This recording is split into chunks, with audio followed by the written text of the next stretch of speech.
was one of the best orange wines I'd ever tasted. It's the wine that tips me off. From a small husband and wife-operated natural winery in Victoria, too special for a regular lunch. He doesn't get down on one knee, because I told him I didn't want him to. I wanted casual. Just us. No dimly lit restaurant, no audience of family and friends.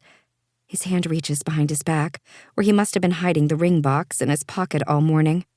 The ring itself is not a surprise. We picked it out together, a 1-carat oval diamond on a thin gold band. Its design is simple and classic, something I knew I wouldn't question in 5 or 10 or 30 years. June Emery, you know how much I love you. You're my best friend, and the person I want to spend the rest of my life with. I've never been so sure about anything, and I'll do whatever it takes to make you as happy and loved as you make me feel. Do you think? Will you marry me? He says, his smile almost sheepish, as though he's afraid I'm going to respond with anything other than a resounding yes. We've been together for 6 years, and marriage has been on the table for at least 2 of them. It was a conversation Kyle was ready to have long before I was. Now, in the warm, late summer air, his question lingers between us. I pause for only a second. Yes, of course I will. My hand extends, and he slides the ring onto my finger. It's a perfect fit. My nails are buffed and polished a neutral pink.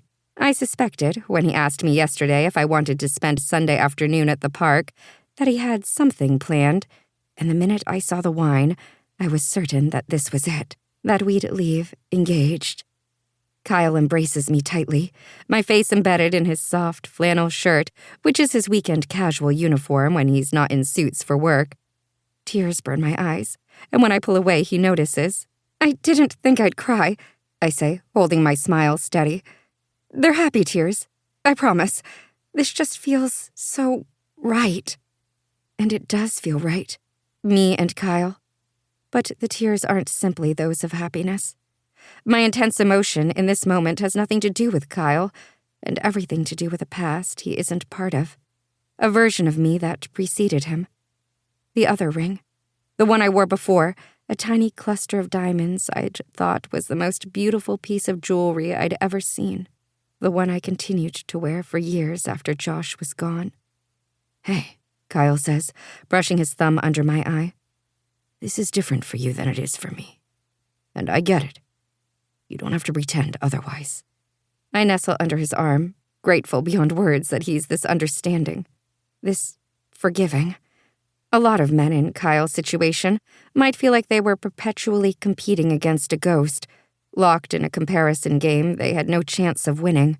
I half-heartedly dated a few guys in the years after Josh, but they never stuck around, either because they sensed my hesitation or because they didn't want to live under the weight of my trauma.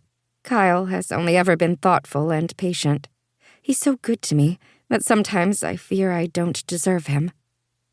You absolutely deserve him, my best friend Phoebe had repeated more than once. You of all people deserve to find love again. Again. Because this isn't my first time feeling that I've found the one. This won't be my first wedding. The happiest day of my life was followed a week later by the worst day imaginable. Until Kyle. I didn't think I'd get that second chance at passionate, true love. Kyle tips up my chin to kiss me, his lips soft and yielding. My fiancé. This time will be different, because everything is different, including me. I'm 39 now, Kyle 40 in November. We're more established. I own a natural wine bar.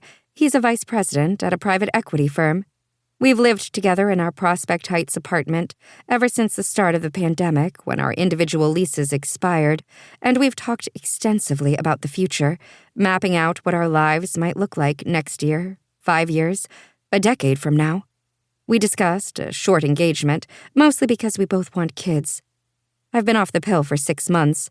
We're not actively trying, but we're not being careful either, though so far, my period has still shown up every month like clockwork.